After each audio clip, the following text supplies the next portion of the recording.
Testing the volumes.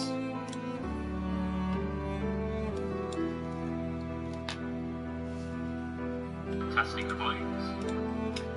Yeah, it's all good. I should probably actually get a good setup so I can listen without putting that on the strip. Anyhow, hello. Welcome. I'm going to be having a little look at Child of Light. It's just playing the Attract video at the moment, so let's have it run through.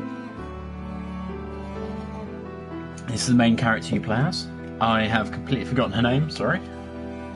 It's been a few weeks. Now the little orb is Ignis, and we also control them at the same time.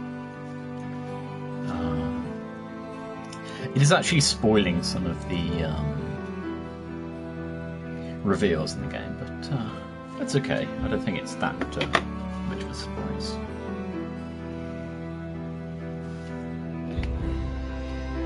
Yep, Child of Light. We have played the game through in full and collected everything. There is a new game plus, but I'm just going to continue to explore the world a bit and to talk about the game, because after all, this is a little look. So it should be a short video. Why is that listed as? Right. You can see our appearance is different from the video because we've played further into the game and we've grown up. We're no longer a little girl. We're I guess a 20-year-old-ish. I guess maybe an old teenager. Anyhow, I was gonna. The game's kind of unique, but I'm a bit worried about saying unique without knowing if there are any other games I've not bumped into that also have this. So you initially start the first level. Actually, we should probably just travel there. I mean, the altar's where we start, but let's just go to the monastery. It feels like it's going to be a bog-standard platformer. That way it's going to be shut off, isn't it? Okay, let's further up. So it starts off outside of this monastery. Ignore all the floating things there. Lots of spoilers there and the rest. So it starts off, and it kind of feels like it's going to be, you know, a platform with some fighting and the rest. Let's ignore that person. So there's no good sort of feeling of what everything's going to be. There are a bunch of ravens here, not this digger initially. And then it opens up, and you actually now can fly around, which is fine, but it means that none of it's platforming at all. But on top of that, as you see here, it's got this combat system that's very turn-based, Final Fantasy-ish, I guess. I'm so not into these style of games that I wouldn't actually know how to describe it as a general thing. Anyhow, you have different abilities, whether it's a single target or multiple target. This one's a multi-target. It measures cast time. That's how long it takes to progress from the point where it starts the cast to the end point of the cast. And the reason that's important is you can get interrupted out of your attack if someone attacks you in this casting period. So what you want to do is get your attacks off as quickly as possible, and vice versa with them. If they've got a long cast time, you can interrupt them. So the best thing to do is wait for them, which are these three at the bottom, to get into the cast period, and then to stagger them out, which then delays them casting again. We're ridiculously over-leveled for this area, so I might just kill them in one ability. You can see now it's pulsing to say that we're going to attack all three. And if I hover Ignis over one of these, you can see his icon appears. Actually, I'm not sure it's a he, but their icon. And you can cast this light ability that also slows them. And that's useful for timing attacks to actually make sure that they don't interrupt you. So you actually slow them. Let's just cast his ability. You can see how if I slow one of these, it will move along the timeline. Okay, yeah, it killed all of them. So yeah, you venture around this world, you take out these enemies. The reason we got to go first there was because we surprised them, which meant that we get the initial act. Let's go for Starlight Door. This is the one I use regularly with her. It's a light damaging attack. It works very well against dark creatures, so black creatures, earthy ones. It generally works against all creatures incredibly well. So let's go for a Hinder.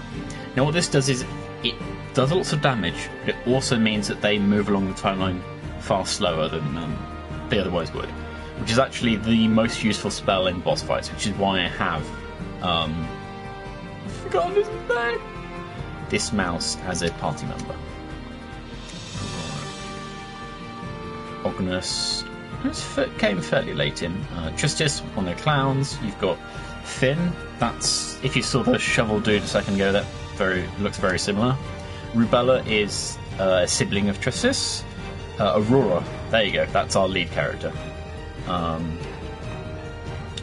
So anyhow, I was going to do Hinder.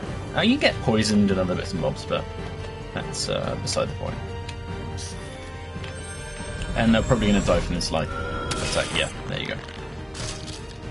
I don't think, unless we maybe explore a later portion of the game, any tough enemies. But anyway, the game is mostly about exploration. There's not much to explore since we've done everything here.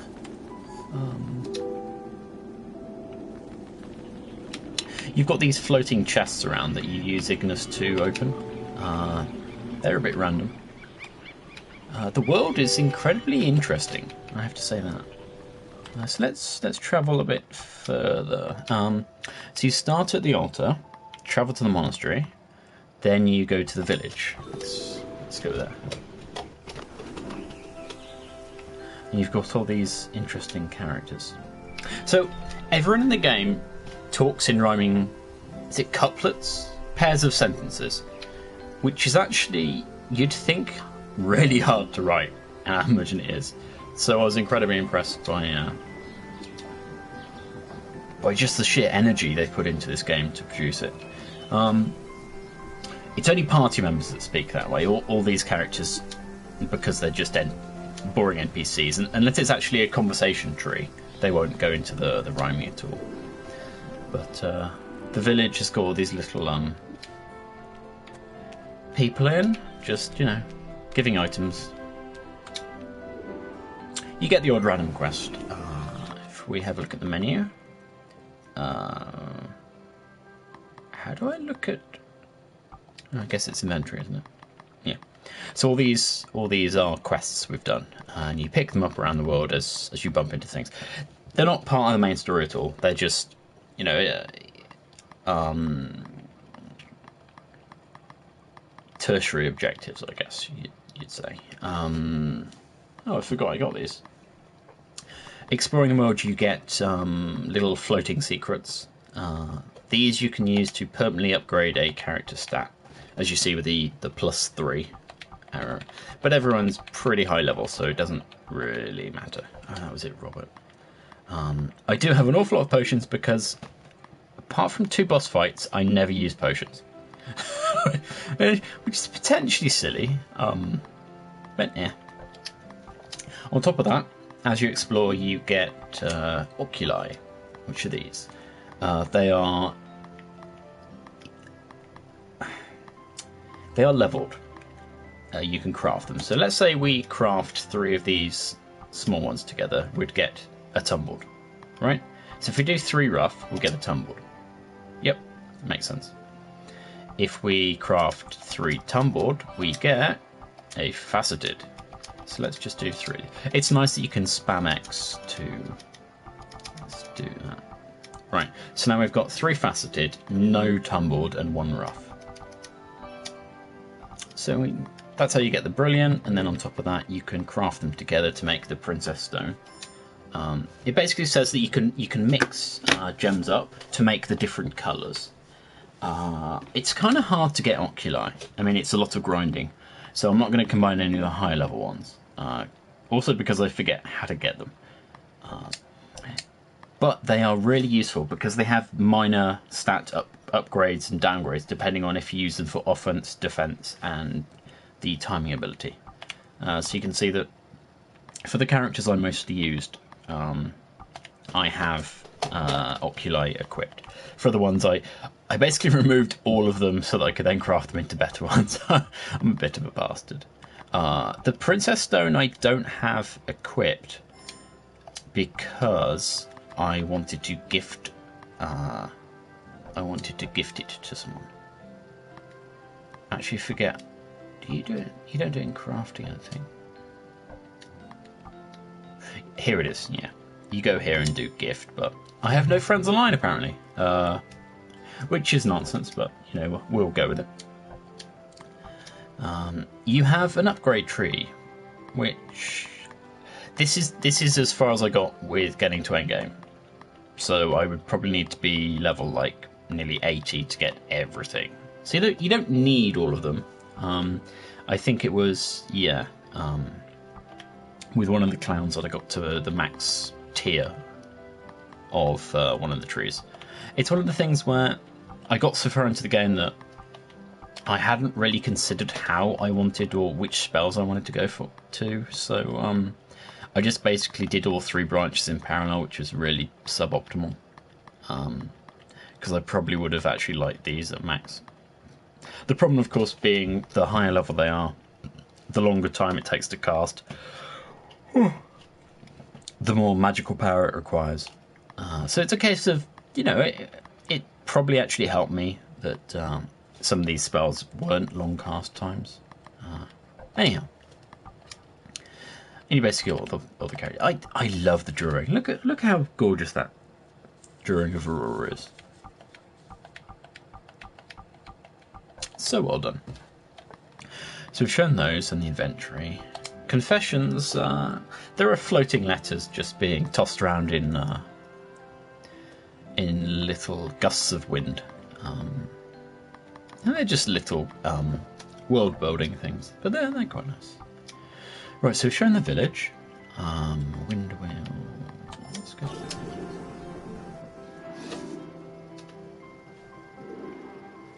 So it is basically a case of you explore the game and try and discover what you're trying to do. As you explore, you pick up all these different items that you can craft with and such, and build your character up. There are all these little sort of hidden areas that contain chests and other items that you need to find. Wind can push you around, as you can see, but also water can push you downwards, so you want to avoid that. It does give the game some one-way passages, which is fair.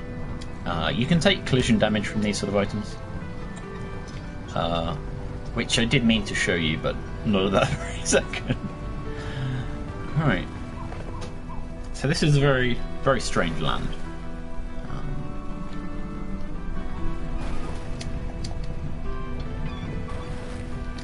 You can see that it's actually impossible to get that, so you have to go up, and there you go.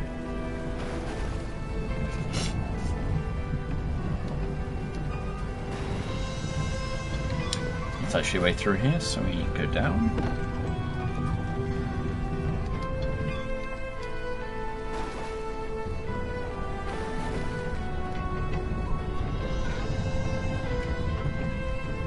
Some really big areas around. We can't actually go through here, so we have to drop down. Here's one of the other enemies that... it's an earth enemy, so you have all the different damage types, and you know we're looking at the oculi and the rest.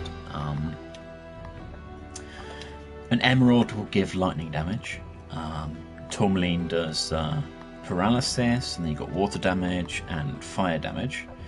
And equipping those on your armour will do the opposite, so you take reduced damage from, which is actually really useful because these earth ones are susceptible to certain damage types, so you actually want to swap the oculi around depending on where you are in the game, which is kind of nifty.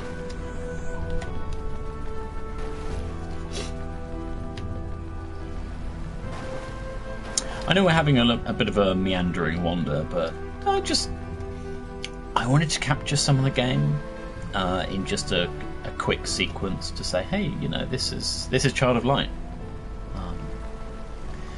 Now this lovely fella, we went inside, cured them of their ailment, and then they granted us the ability to transport us to the cliffs here. So this is another village coming up.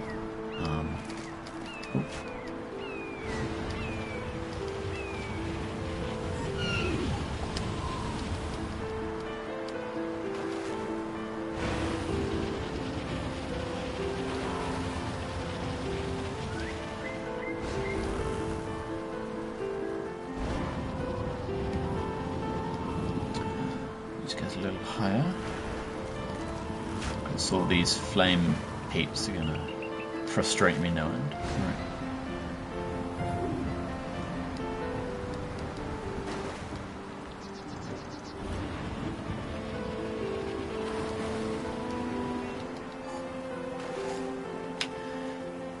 So this is one of the unique areas where it's actually you can get access to it from either side.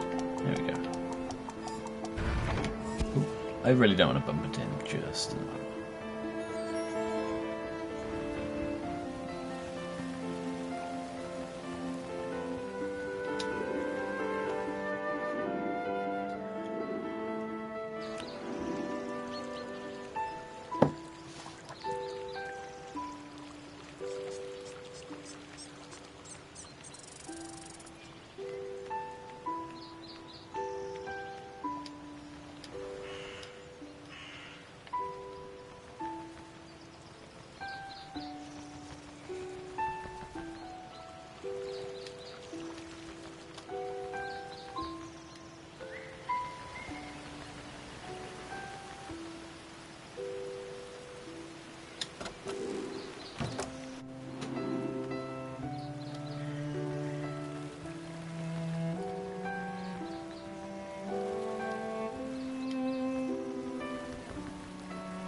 As the game progresses, you actually get imprisoned in this tower, and this is the door you actually break out of. Let's see, are there people going to be here still?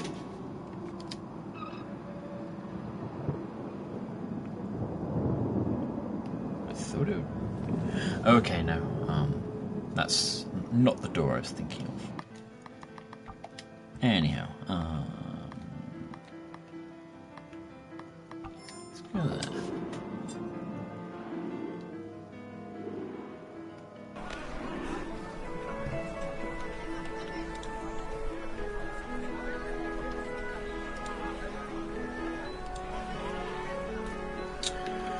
Twitch updated their dashboard and now it doesn't show me the running time, which is a bit frustrating.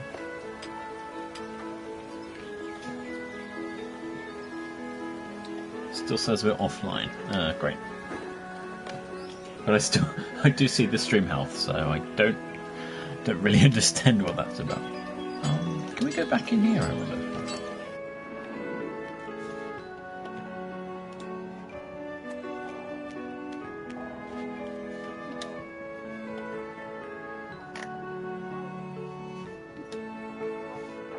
Wow, okay.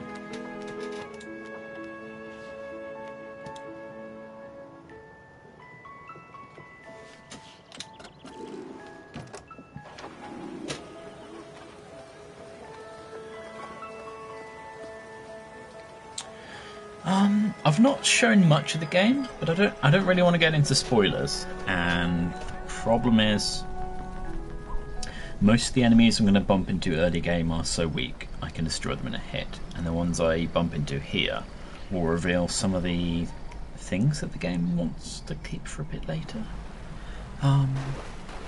Actually, I wonder if Oh yeah, just accidentally showed on there. The game also has these little rooms where you have to go find some collectibles. It's only just for that. It tends to be just a dead-end room with some chests in, and along the way there are a couple of secret items to pick up. This is unique in that it's a lava-filled room.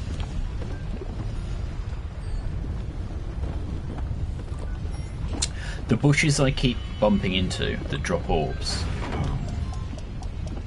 top up Ignis.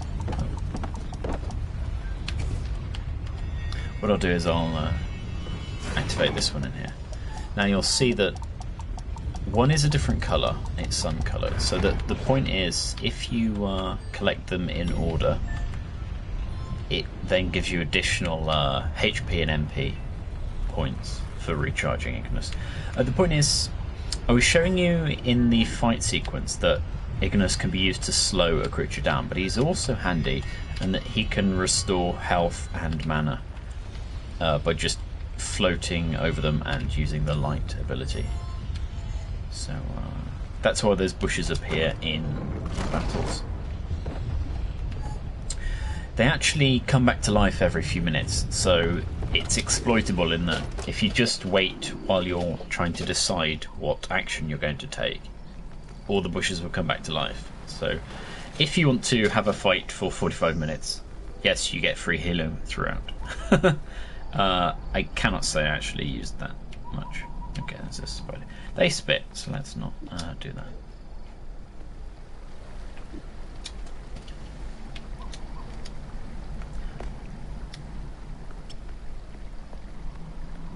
Well, I think I've shown a reasonable amount of this.